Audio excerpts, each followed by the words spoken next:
Welcome to our podcast, our very first one, U.S.-Mexico Stem Cell Institute. My name is Paul Whiting. My wife and I are the co-founders of U.S.-Mexico Stem Cell Institute, which is a strategic alliance with a clinic in Tijuana that offers regenerative alternative medicine. And today we're very, very excited about a miraculous thing that has happened in our lives because of stem cell treatment. And we have Nelson Whiting here. Thanks for having me, Dad. Thanks for coming, son. Yeah. So Nelson, tell us a little bit about your little baby daughter, Sophia, whom we love so much. Okay. All right. So my daughter, Sophia Monet Whiting, she's 4 years old now. And you know a lot of this, but for the listeners, this is a really amazing story. This is why my dad's invited me onto this podcast. For you guys to understand what happened to Sophia, because Sophia was born having had 2 strokes in utero. We didn't know that. She was born, she seemed totally normal, and we loved her to death. And after a few months, 3 or 4 or 5 months, other people started commenting that, well, she seems a little delayed. You know, what's going on here? They kind of noticed that she wasn't able to do what other babies were doing. I remember she wouldn't hold on. She wouldn't reach out at about 4 or 5 months. She wouldn't reach out and hold on to my finger. Yeah, it was strange. To me, I was like, there's something off, but we didn't want to believe that there was anything off. It's like, well, maybe she's just delayed or something, but she wasn't looking us in the eyes. There was none of that baby babble stuff. It was just silent, you know. And this was 5-6 months in. Other people were recognizing it, and my wife and I, Lacey and I, we seemed, I mean, maybe we were in denial or something, but at about 6 months, we decided to start taking her to some specialists. We took her to some pediatric chiropractors and doctors trying to find out, and some naturopath doctors to try and find out why maybe she was delayed. And they said, well, she has a little bit smaller head than normal, and you know, maybe it was hereditary because I have a small head, right? We didn't know what was going on. So they said there's something there, though. We can definitely tell. And what we hadn't caught was the infantile spasms. Infantile spasms are when a child has seizures, but they're kind of just like crunching up, and you can't really tell that they're a seizure because they last just for a few seconds and then they're back to normal. And maybe they do it again and they're kind of back to normal.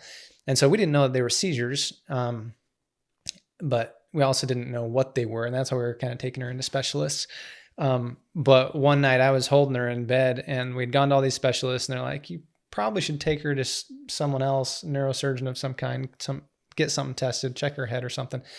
And that night I had her in my arms sleeping, and she was having these like a lot bigger infantile spasms. I didn't know what was going on. It was scaring me really. And so the next day we rushed her up to Primary Children's Hospital, and they said, well, she looks totally normal. We don't know I don't think there's anything wrong with her. It must have been just bad hiccups that she had all night last night. I'm like, nah, I think there's something else going on. And so they put the EEG brain scanners on her head and just let her sleep that night. And she had 24 seizures that night in that 12-hour period. So as soon as they were seeing all those seizures that next morning, they took her in to get an MRI. And it was all, you know, like this whirlwind of what's going on with our daughter. There's something serious going on. And so we're waiting in all the suspense of getting the MRI back. And we're in this hospital room with her, and in walk 9 neurologists. There were a few neurosurgeons and a few, you know, this is up in Salt Lake. Up in Salt Lake at the Primary Children's Hospital. They come in, and there's a screen there, and they say, come here, we want to show you this. And they pull up the screen, and I don't know what I'm looking at, but it was a brain. And they said, well, this is her MRI. Like, okay, what is this?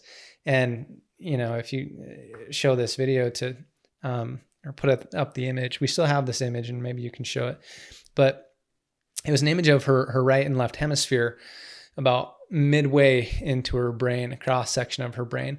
And they told us that what had happened was that her medial cerebral artery had been taken out at some point in utero. A while, there was some time that had passed before birth, which was interesting because usually cerebral palsy, which she ended up being diagnosed with, is something that they say is a more perinatal around birth or something like an umbilical cord around their neck or something. But it was strange. It was 2 strokes in utero that took out her medial cerebral artery. And what that did was there's no blood flow to her brain. So half of her left hemisphere of her brain dissolved. And so what it looked like on the MRI was just an empty void, a black spot.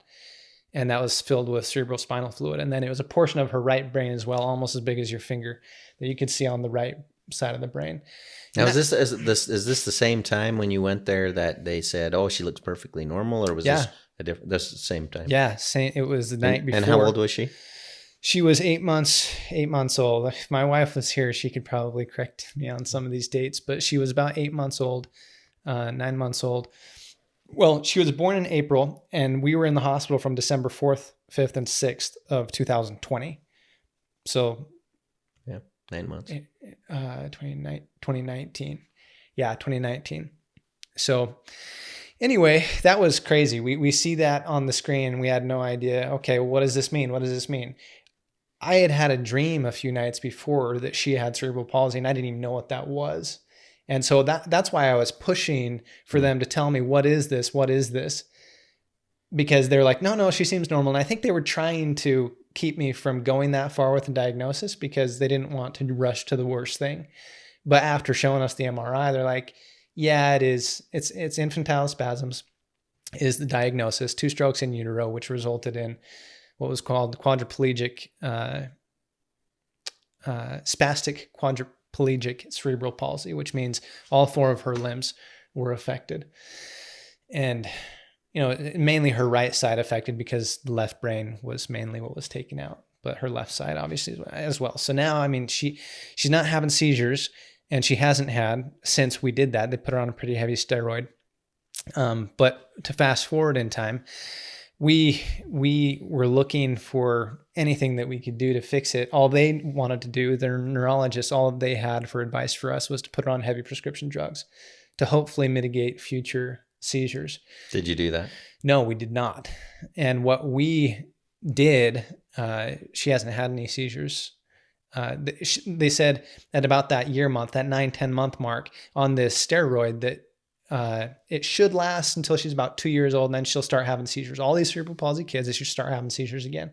But we did some alternative stuff. The goat milk formula that we used for Mount Capra was very high in fat. Some of those, the keto diet itself was created for seizures, to treat seizures. So any of those high fat diets and stuff. And then there was some Charlotte's Web CBD stuff that we found. Of course, when we gave that to the neurologist, they said, oh no, there's no evidence that this stuff helps, and we don't get paid to recommend you that anyway. And so we were like, okay, so no help from the traditional medical world, thus far. So the alternative things that we did helped with the seizures. However, she's 4 years old. And so at about 3 years old, I was looking into stem cell therapies, and I was actually looking for anything where they could give therapy to kids, pediatric injections, and nobody was doing it. And here in the US, they wouldn't do anything like that. The cerebral palsy, they said, no, you can't get that anywhere in the US, stem cell injections for cerebral palsy. The only place I could find it when I was Googling it was in Russia. And that's a long way away. And that scared me, having to go to Russia and not knowing, although a lot of the alternative medicine comes from Russia. They're kind of light years ahead of us in a lot of this biochemistry, bioenergetic medicine. However, I was looking into it a year before we ended up going down to the US-Mexico Stem Cell Institute and getting it done. So during that year, I was looking at several different institutes, and they're all international because you can't get them, the good stem cells here in the US, and you can talk about why that is here in a minute. But the point is, we did a lot of research, and we didn't have the money at the time either, even though it was way cheaper to go international. So what we did which we've done before for Sophia, and everyone that knows Sophia loves Sophia. We just did a GoFundMe, which I would highly recommend for anyone that has a pressing medical need to get down and get the stem cells. If you can, if it's treatable with the stem cells, just do a GoFundMe, suck up the pride and just receive. People are willing to give.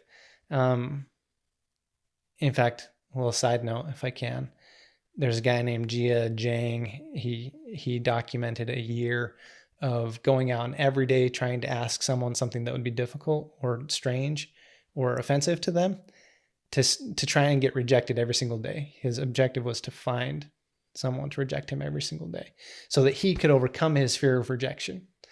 And he found that tons of people were willing to give him what he was asking for. And if they couldn't, they tried to give him something else. Interesting. To help him out. He went to Krispy Kreme and asked them to make all the donuts interlinked like in a chain. And they just gave it to him.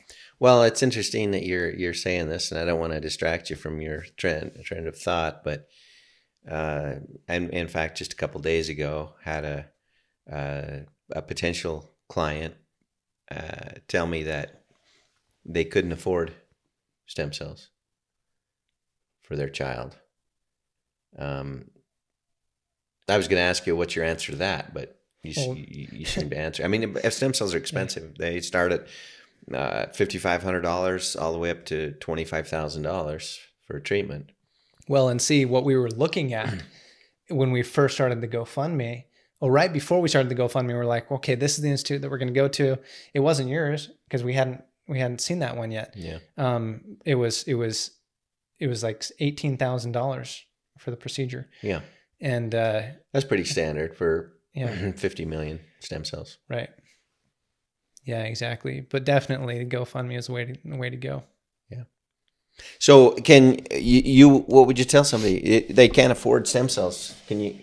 Oh, I guess we'll get there. We'll get there with the miracle that's going to happen. But continue. Tell us what happened. Okay. Yeah. So just going on with my story here. All right. So we did all the research, and when I started telling you about it, you got interested and went down there and made all the relationships and figured it all out for us ahead of time, which was phenomenal. Paved the way for us to be able to make a really informed, solid decision about where we should be going to take her that would be the very best stem cells ever. Because I know you'll talk about this, but in my own research, what I had been finding is that the stem cells that they take from your bone marrow or from your fat, from your own body, those autologous stem cells can be phenomenal, but they were not. The research was just showing that the mesenchymal stem cells were so much more powerful. Mesenchymal stem cells, meaning they're called adult stem cells. And adult, don't confuse that with being an older person. Adult simply means that it's from a fully formed little person. And in the case of the stem cells that are administered at US Mexico Stem Cell Institute are from a newborn little baby's umbilical cord tissue. So adult meaning not an embryo. They're embryonic stem cells, but embryonic meaning that you have a fixed batch of them when you're born, not from an aborted baby, right? Okay. Not from fetuses, because those stem cells can they can form cancer cells and a lot of other problematic things, right? So even setting aside the moral discussion on whether they should be used, they've determined that they're really not the stem cells you want to get. So the adult stem cells, meaning they're coming from a little healthy newborn baby, the umbilical cord tissue. From the umbilical cord. So that placenta and everything that they just usually incinerate and throw away, that's where you're getting this stuff. And that's what I was looking at and saying, wow, this seems like some pretty solid research. Here in the US, it's not approved. I don't know why. And I was looking at it, and finally, I think it was like last year, they really exploded with clinical trials, but the clinical trials can take 10 or 15 years. And there was already so much international research that was backing it up. I was like, we got to figure out where we're going with this. So we did the GoFundMe, And then we were waiting for passports, and it was taking a while. But it was interesting what happened while we were waiting when we had the money almost a year in advance of going down, but we didn't go down. And during that time of not going down, not having a passport, thinking that we needed a passport, you don't need a passport. You can go down with a birth certificate for kids under 18, right? Yes. Across the border into Mexico. But it was back into the U.S. Back into the U.S. That's right. Anyone can go down to Mexico. But yeah, so the point is that during that year, we found some interesting things because these cerebral palsy kids, because they're not weight bearing on their hips for the socket to form properly, they end up having a lot of dislocation in the hips. And almost across the board, they're going to start having that. And so they recommend Botox.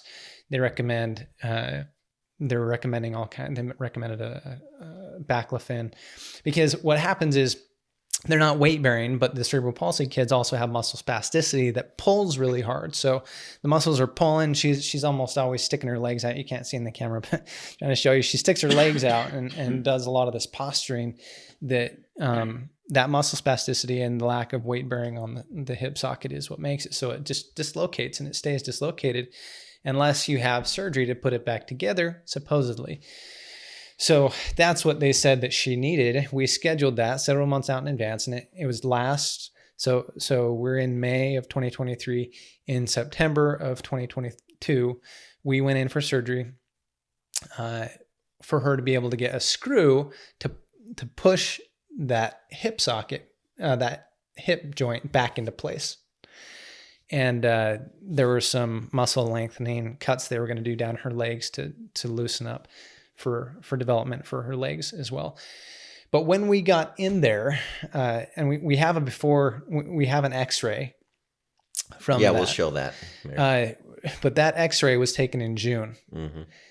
September, we had the surgery. But before surgery, the surgeon came in. She had done 500 of these pediatric surgeries to reinsert the hip joint and to make these muscle cuts. And she goes around traveling and presents, and she's, this foremost authority on this. And so we were really glad to have her be the one that was doing the surgery. Didn't you say she'd done over 500 surgeries? This? Yeah, exactly. And so when she came in for pre-op, we're all sitting there, and they're about to knock out Sophia with their sedatives and take her off.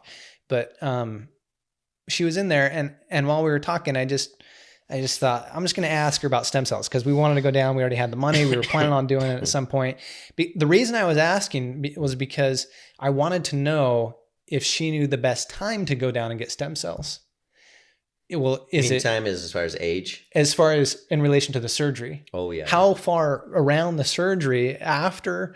Is it right after, or is it several months after her own body has had its own chance to recover? Then do you get stem cells? And so I couldn't even get to those questions, because I asked her, what do you think about stem cell therapy? And she said, well, there's no scientific evidence whatsoever that backs up, any positive effect, any benefit from stem cells. And that blew my mind, because there is so much solid research. But, I didn't argue with her about it, and she went and did a wonderful job on our daughter. However, she called us during surgery when they had gotten her on the table, and we're in the waiting room. She calls us and she says, hey, we can't do this surgery. She's too petite. She's too small. We can't put that hip in. We'll do the rest of the surgery, the cuts on her legs, but we can't do the rest. She only weighed like 25 pounds. So. Yeah, 25 pounds. She is extremely petite, really skinny, has a hard time eating anyway. And so we thought, well, so what now? And she's like, well, we're just going to have to keep an eye on it, because these things, they never get better. These hips never get better. And it's just going to keep getting more and more dislocated. It was 60% dislocated in June of last year when we got that first X-ray. And, they say, well, what you need to do to mitigate that is have her in a stander. So she has the weight bearing in a stander, little machine not a machine, but a little contraption that holds her up.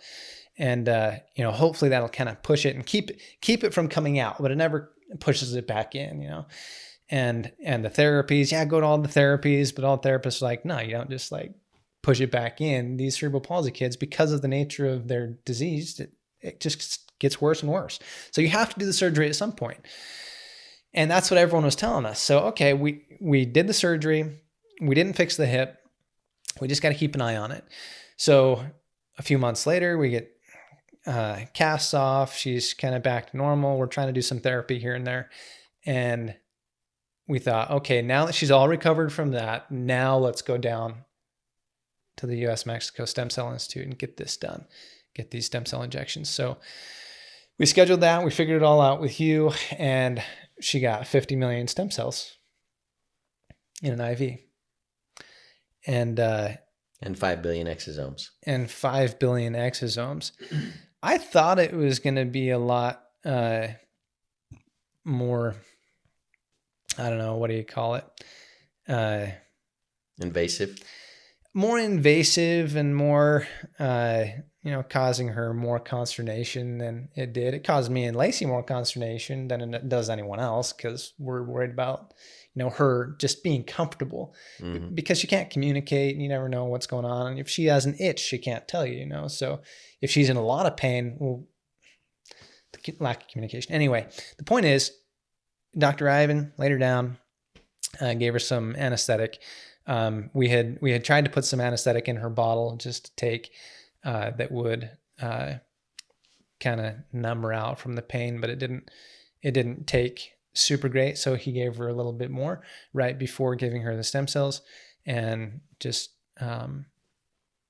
she did fine. She was laughing at us while she was getting her stem cells done. And so it went all smooth.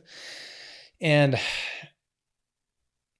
yeah, so we come back, we hung out in San Diego for a few days. Now, you crossed the border into Tijuana, and I remember Lacey, your wife, was not really, she's a little bit nervous about going to Mexico. Like I think a lot of people are. What was your take on that? Well, my wife and I always stay in the Hilton when we go across.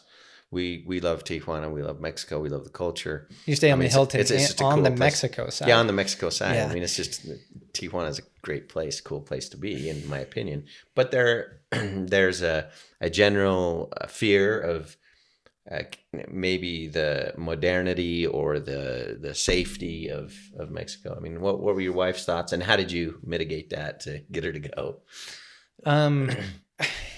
In the news, you're always hearing about weird stuff happening down in Mexico.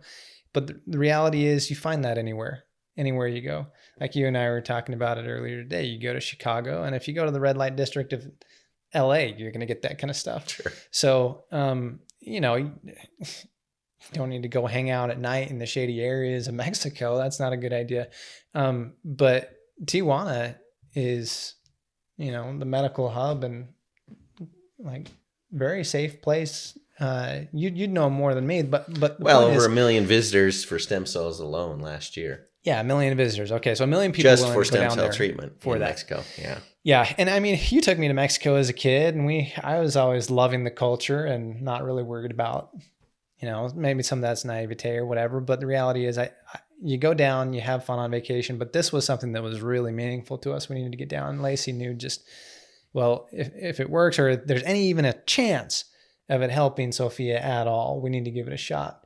And she didn't want to go down by herself, and she didn't want me to go down by myself with Sophia, because we toyed with those options too. But she said, yeah, let's just go down together and we'll figure it out. But we got across the border. We didn't use the shuttle system. We got across the border going down, and there wasn't even a wait. Right. Now we normally we will pick you up. You can stay anywhere south of the San Diego airport within 20, we're within 22 kilometers of San Diego Airport International. So, you can stay there, and then we'll pick you up and we bring you across the border and take you to the clinic, which is just 2 kilometers inside the border. And then we take you back. But Nelson, you opted to just drive down. And yeah. So we got the rental car. We went across the border just fine. I had my GPS pulled up. Lacey had her GPS pulled up, and there was no problem at all. It took us right to the place. We wanted to see if the GPSs were a little bit different in the mapping, but it took us right to the place. We had no problem. We parked right there on the street, right where they valet you anyway, if you do the valet service. But we were just right there on the street. Went right up. They started taking care of us. And part of this whole story, maybe we can talk about mine with fixing my neck. But anyway, focusing on... Because you got stem cells in your neck as well. Right. from a car accident. Yeah. Yeah. Yeah. From 10 years ago. I mean, do you want me to talk about that? We can talk about it later, I guess, but. Well, just that I mean, why did you go to get stem cells in the first place? I mean, what was the objective with Sophia? Our objective was with Sophia. Right, but for what with Sophia? It wasn't for her hip. No, it wasn't for her hip. Yeah. It was for her muscle spasticity. Right. That's what the other doctors from the other institutes that we had consulted with, and Dr. Ivan from this one, he says what they mainly get benefit from is the muscle spasticity. Yeah. And the reason that's so important is because, well, now they have a chance of walking. Now they have a chance of sitting up. Now they have a chance of rolling over. Now they have a chance at more mobility because, for example, my daughter's right arm is locked up like this almost all the time, or used to be. Right. Okay. And now she's way looser. Now. I saw her today. It was way looser. And not only is it not locked up, just about 3 or 4, maybe a week after, she would never use this arm. And it was so locked up. Her hand is so locked up. We always have her in braces to keep her elbow extended and her hand extended so that it doesn't cause what's called contractures, where the muscles get permanently stuck in that position, right? Mm-hmm.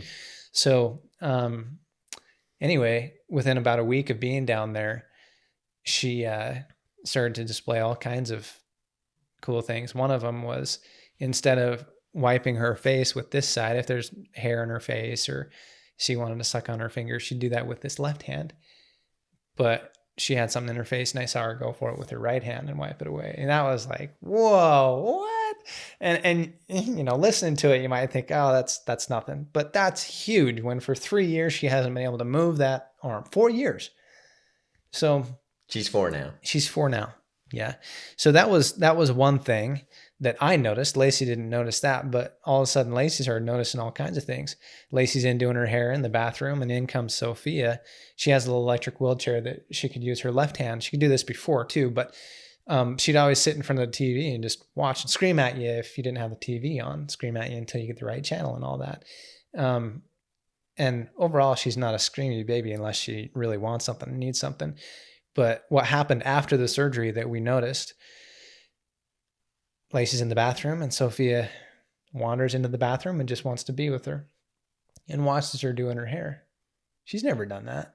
Showed interest in engaging with you or just to be with you.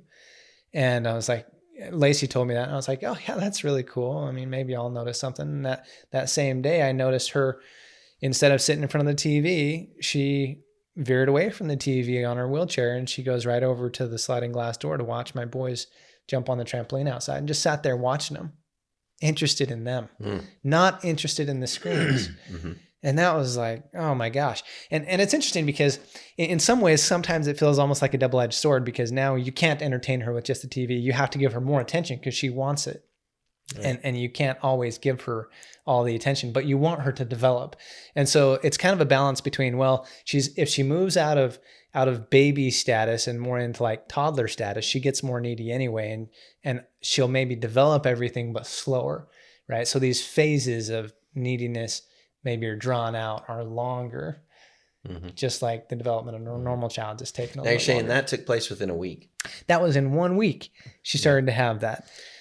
So the reason I asked Nelson on that 90-day or on the time frame is that it typically takes 90 days for stem cells to reach their maximum effective capacity. So exosomes, on the other hand, they can function immediately. They can start helping. So those things that happen, but the miracle that happened was at the 3-week mark. Yeah. So was it exosomes or was it the stem cells? And I asked the doctor and he told me he wasn't sure which. Right. Or maybe a combination of the two, that maybe they'd started to work. Yeah, exactly. So, the big miracle came at 3 weeks, and Lacey, she went up to see that surgeon as a follow-up appointment, see how Sophia's doing. I don't think she even knew that she was going to take an x-ray. And she goes up there, and it was just kind of a routine thing. She calls me on the way back from the hospital, so excited. And here you and I are you're sitting in the hot tub. We're at your house. We're in the back of the house. And excitedly, Lacey tells us, she said she was sitting there. They went and did the x-ray. The surgeon came back into the room, and with a dead serious look on her face, she said, "What did you do?" And here Lacey is starting to have a little bit of an internal panic attack because she didn't know what she had done wrong. And, you know, when doctors kind of say stuff like that, it's easy to say, "Oh, what's wrong?" Well, we hadn't been doing the therapy as well as we should have, as consistently as we should have. It just takes a lot of work. Sophie doesn't like it. And I was nervous. I mean, we're sitting in the hot tub, and she said, "Hey, I want to talk to both of you and Grandpa." And so we're on the speakerphone, and I'm thinking, shoot, what was the doctor upset about? Right. Yeah. Yeah. And we hadn't had her in her little stander as much as they said we needed to put her in there for about an hour a day. And we hadn't been doing that. And so here Lacey is wondering what's going on. And the surgeon says, "What did you do? You need to tell me what you did, because this doesn't just happen." And Lacey's like, "Well, what is it?" And she said that her hip is nearly 100% back in. Basically, it's 100% relocated back to where it needs to be. In the x-ray, it shows back to normal. And she said that never happens. She said that never happens with any of these CP kids. You have to tell me what you did. And mind you, this is the same surgeon that we asked before about stem cells that said, no, there's no benefit. Well, I remember you come visiting a few months before we went down, telling me that the doctor had told you that as far as helping her with her hip, for sure. You know, helping her with, I don't know what she was referencing specifically, but I remember you telling me that she had basically told you that stem cells were not going to help in that situation. She had performed over 500 of these operations, and so she was an expert on that fact, right? Yeah, so here you and I are. We heard this, and you got all emotional, and I was just at a loss for words. I had no idea. This is exactly the kind of thing that we had been praying for, me and the boys and Lacey. Almost every night we'd been praying for the whole last year that her hip would go back into socket. And you know, the amazing thing is that when we took her down there for the stem cell, that did not even cross my mind that it could possibly help her hip. My thinking is what if she could just, by taking the stem cells, she could maybe swallow, her little swallowing mechanism, maybe improve enough to, or chewing was or chewing, because what percentage at age 5 or 6 of the little children in this situation, they have feeding tubes. And my thinking is well, what if we could just avoid having to have a feeding tube? What if she could actually form a word? Yeah. You know, from a brain, a neural improvement. Right. Right? Right, exactly. But the idea that her hip could repair from something that has required an operation in at least 500 cases, over 500 cases with this specific doctor, was never even crossed my mind. Did you or Lacey ever even think of that helping that way? We were hopeful. In fact, every time we had a consultation with any doctor that was administering stem cells, we always asked, will this help her hip? Oh, I didn't know that. Was a that. specific question that we asked, and they said, no, not really. It probably won't do anything with that. If anything, it'll help the muscle spasticity. I see. That's what these injections are really good for with these cerebral palsy kids. Mm-hmm. Every one of those authorities were telling us that. So yeah, we weren't expecting that. Mm-hmm. And the doctor wasn't expecting that. Lacey wasn't expecting that. And Lacey said, well, what we did, we went down to Mexico and got stem cells. And the surgeon was floored. What? I didn't think that worked. That's what she said. I didn't think that stuff worked.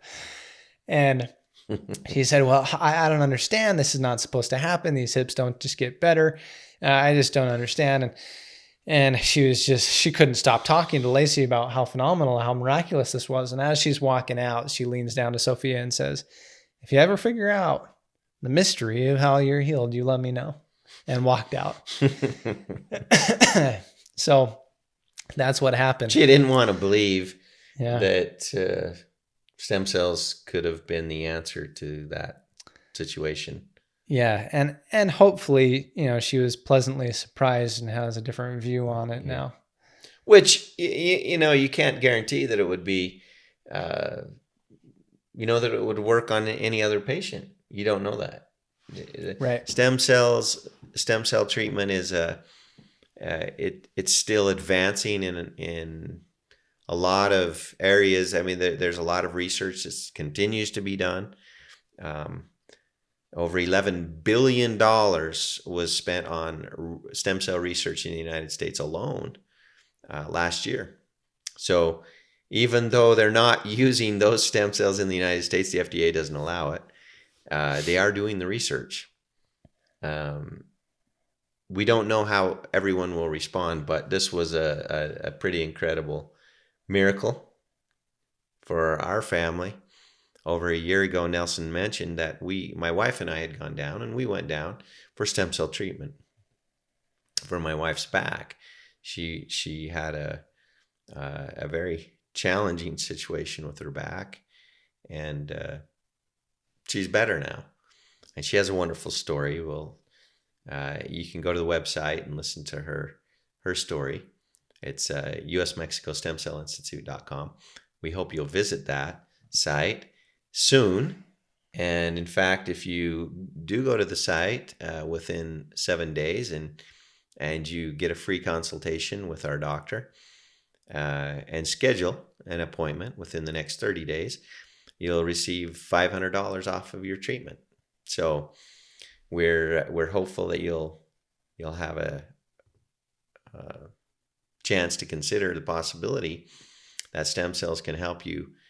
This is an instance of, a cerebral palsy baby, but there are other issues. I mean, you went down, you'd been in an accident and had a severe neck injury. I remember you not being able to move your neck like this for quite some time. Yeah. Tell us about, because at the same time Sophia got her stem cell treatment, you received yours, right? Yeah. So 10, 11 years ago, I was sitting at a stop in Orem at a traffic light, and I got slammed really hard from behind. Just, man, it hurt me so bad. I opened up my door just so that I could fall out onto the street and lay there. And anyway, I never had any treatment for that. I should have when that happened, but I did not. And it's kind of like that man up and, I'll get over it kind of a thing. But 7 years later, I went to a spinal specialist, neck specialist, and they did an x-ray, and my top two vertebrae, the atlas and then that first vertebrae, they were counter rotated by 13 degrees. And he's like, holy cow, how do you not live on pain medications? I've never seen that kind of vector in a, and so it was pretty bad. And so I did pretty intensive chiropractic work over all those years. And, I was going in 3 times a week for 10 weeks at a time, trying to do stuff, and then crack. And that actually made it worse. I went to another specialist that did a CT scan, and by the time I got to him, it was 19 degrees counter rotated. So if you understand how the vertebrae work, you have the holes on the outside through which the nerves and the blood vessels go, the arteries and the veins, they go up through these holes up into your brain. Well, if you have 2 of them that are counter rotated, now you're pinching those off. And it's almost like you're scissoring those off. Mm-hmm. And it's not really a scissor because they're round, but what it is it's pinching them off. So blood flow, I was supposedly at risk for a stroke because of how they were counter rotated. Now you were going to go chiropractor for quite some time. Yeah, I had been. And so this last one, the specialist that does the CT scans before and after to really show what's going on with the neck, after 8 months, we still haven't been able to fix it to where it'll stay there because the muscles are there are probably several reasons, but the muscles sometimes they get used to being in a bad position, right? And that's just the new adaptation that they have. And you try and put it back, and they're like, no, for 10 years we've been doing this other thing, so let's just put it back to normal, the new normal, But we were also wondering after a little bit towards the end, he said, you know what? I don't know what's going on. You need to go ahead and get an MRI. There must be soft tissue damage in there that I'm just not seeing on this CT scan. There must be ligaments, tendons, something in there that's messed up. And I thought, well, okay, that's too bad. I'll have to go do this MRI. It happened to be the same time we were going down with Sophia. And as we're going down, as we're making our plans. Just last month. It was 2 months ago almost, right? Well, we went down in April. April 12th. April so 12th. not quite, 2 months yet. We're not June yet, so. Right, month and a half. Month and a half. So yeah, we made these plans and I had the opportunity to be able to get the stem cells into my neck. Which I wasn't planning on, but I went down there and Dr. Ivan was phenomenal. He gave us the Myers cocktail and it had the DMSO and the vitamins in it for inflammation. Doc Ivan is the clinic director and he is just fantastic. Yeah, we weren't planning on getting such a phenomenal welcome and service from him as far as what he did for me and for my wife, because she also got treatment there. Well, I remember Doc Ivan looked at your neck and he said, you might want collagenase injected into your neck. And he didn't charge anything more for doing that. Yeah. And tell us what you think happened with the collagenase. Well, I think that was the ticket, right? Mm-hmm. Because you're not going to fix this. Here I am saying you're not going to fix the structure, the bone structure or the movement. And that's exactly what happened with Sophia. So it's definitely possible. You never know what's going to happen. But typically they say that's not going to happen, right? Mm-hmm. It happened with Sophia. And obviously I was hopeful that as much would happen with my neck as possible because it was causing so much pain. I was having headaches all the time, almost constantly throbbing right up out of my neck. The right side of my head was just in so much pain almost all the time. And at night, I could not stay in one position with my neck, no matter what position I was in, without it starting to stiffen up and cause me pain, and I have to switch positions all night long. Yeah. And just sitting like this, talking to you, I couldn't do that before. And the way it's messed up, the doctor said I have superhuman rotation in this direction because that top vertebrae is twisted that far. I see. But not in this direction. I can only go about that far. Right. So anyway, structurally, I still have that limitation in the range of motion. However, I got 50 million stem cells. I had 30 million into my neck on the right side of my neck where I just pointed right where all the pain is. And he did 3 different injections at 10 million stem cells each in there and 20 million intravenously and then 5 billion exosomes and that Myers cocktail to help with inflammation and all that. For 2 days, I was in pretty excruciating pain. From that, it seemed like everything just stiffened up and it was about as bad as ever. And after 2 days, all of that went away. And I thought, well, my neck, man, it feels a lot better. I'm not having these headaches. A few days more goes by and I realize that I can hold a position. Like if I'm slouched down on the couch, when you're slouched forward, you're looking at the TV or a laptop or something. I could not hold that position. Okay, so how long after the treatment this was happening? This was in just days, okay. About a week. So let's go back. In the Myers cocktail, you received DMSO. And DMSO, according to Doc Ivan, I quizzed him on all of this actually today because I wanted to have a better understanding of it. And the DMSO stays in your system about 48 hours. So within the first 48 hours, you were hurting, right? Uh-huh. So pretty bad. So DMSO, whatever help it could have done was definitely not the help that you experienced a few days later. Was that the exosomes or was that the stem cell? It hasn't been 2 months yet. It hasn't been 3 months Hasn't even been 2 months. Yeah. So and how's your neck now? Great? Well, 90%? 50%? Oh my gosh. It's at least 50, 60, maybe 70% better. Like I said, the range of motion is still limited, but if I have this range of motion for the rest of my life, I'm okay with that. It was the pain that was just so debilitating. And now you don't have pain pushing it hard that way? Oh, I do still have pain if I try and push into that. Yeah. In the next time I go down, I'll get the injections on the other side, because now that's where it pushes the pain now. Interesting. However, me lying in bed at night, the one thing that I definitely could not do before for years was sleep on my belly, because my head cocked to the side would cause me so much pain. I couldn't do it. And now I can. I wake up in the middle of the night and I'm comfortable with my head in that position. And I think the collagenase, the purpose of that, the reason Dr. Ivan wanted to put that in was because it's so powerful at dissolving and breaking up scar tissue. Mm-hmm. And that scar tissue, I think, had just been built up for 10 years so much that it was impinging on everything. So I have yet to go get the MRI and go back and do my CT scan work. You sleep a little better? I sleep a lot better. You know, that's an interesting thing, because you wonder how much more healthy am I if I'm getting proper rest? I know for 30 years, 30 years from the time I had a parachute accident with 1st Special Forces Group up at Fort Lewis, Washington, I had pain every morning waking up. Yeah. And, well, going to sleep, the position that I love to sleep is on my stomach. I love to sleep on my stomach with my head to the side, nice pillow. And that just went away. I had to sleep on my side or my back. Tough for me to sleep on my back. I've got to be pretty tired to fall asleep on my back. But after I got the stem cell treatment, which brings us back to the exosome question, the very next day, my back was better. Yeah. And Sherry had dragged me down to Tijuana to go with her for her back. And I was prayerful and considering and meditating what I should do, because I'd been an ornery mutt to my wife about, hey, you don't know that they're injecting Yeah. You never know. saline solution. Right. Yeah. You don't even know what you're getting. And you're going to go down and spend $12,000 on what?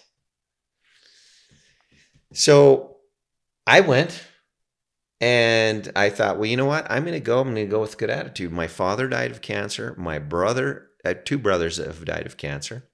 What if if I get stem cells, it curtails that, pushes that time frame out, gives me another year before I get cancer, or best case scenario, I never get cancer, maybe, because of the treatment that I get. So that's why I went. I didn't even think about my back. Now, Sherry was going specifically for her back. She's getting an epidural in her back, getting it injected there. I just got the IV, 30 million stem cells, 40 million stem cells. But I got 5 billion exosomes. The next morning when I wake up, my back, I'm thinking, I felt like I had 2 hands just put on my lower back. It was like I could feel something, but it wasn't pain. Right.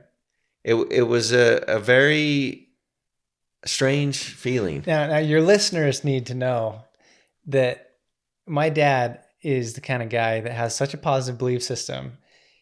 He could make everything a placebo. Okay. Right. And that's what I thought Right. it was, the placebo effect. Right. Except that I had gone down there thinking it wasn't going to work. Right. So, and being honored to my wife about, well, what if it doesn't work? You know, your friend that goes I remember you were to Panama and spends $21,000, $18,000 each year to get her stem cell treatment done. You got to find something more sustainable than that. Yeah, you were definitely negative about it. So that's why we did the research, and we found the clinic that we can send you to that's just unbelievably great. So I got the stem cell treatment. I woke up the next morning. We take a trip up to link up with the grandkids at Universal Studios up north, up into California. And I walk all day long on what felt like cushions were under my feet. And my back was just beautiful, like it is now. Yeah. It's like, what the heck? Yeah. Now, so I called the doc. I was beside myself. I said, Doc, is this the placebo effect? And he said, no, it's the exosomes. Exosomes. Yep. And the DMSO. Okay, well, if it's the DMSO, then within 48 hours, my back will start to feel less and less good, right? Right. But it didn't. It Right. stayed fine, stayed great for 6 months. So anyway, your neck. Yeah. Sleeping It's better, improved. moving better, not having the headaches. I still feel it. It's still painful and it still needs to be readjusted back. But I think now that the scar tissue isn't there, those adjustments will actually do something. Yeah. Yeah. Well, when you get a chance, hop on the website, usmexicostemcellinstitute.com, and learn about exosomes, learn about stem cells. The announcement that we're excited to tell you is that we're rolling out a standalone exosome therapy. And we'll talk more of it in coming podcasts. But, obviously the stem cells are in your system now working. The stem cells they're alive, unlike the exosomes. The exosomes are extracted from the stem cells. They're not living. They have, well, we'll go into that detail in a different podcast, but the stem cells are living, and they'll be flushed out of your system around 8 to 10 months. But the effects of the stem cells could be much longer lasting. For example, BYU coach getting injected in his knee with stem cell treatment rebuilt the tissue such that his knee, within a few days was feeling better from the exosomes.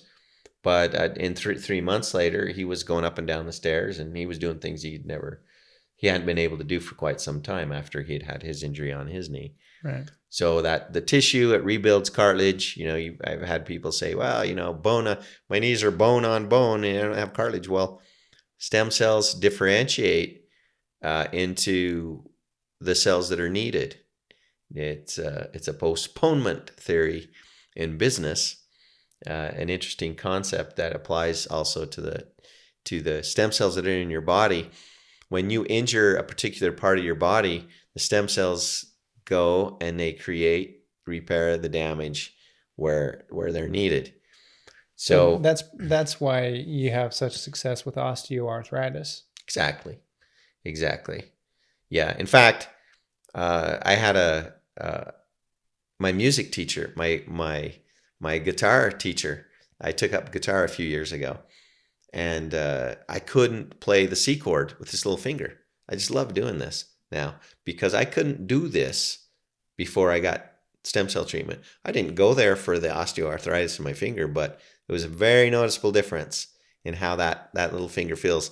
So he was trying to teach me how to play the C chord without my little finger, how to do chords with just 4 fingers. But now I can play it with my little finger. So there are a lot of benefits from stem cells. Yeah.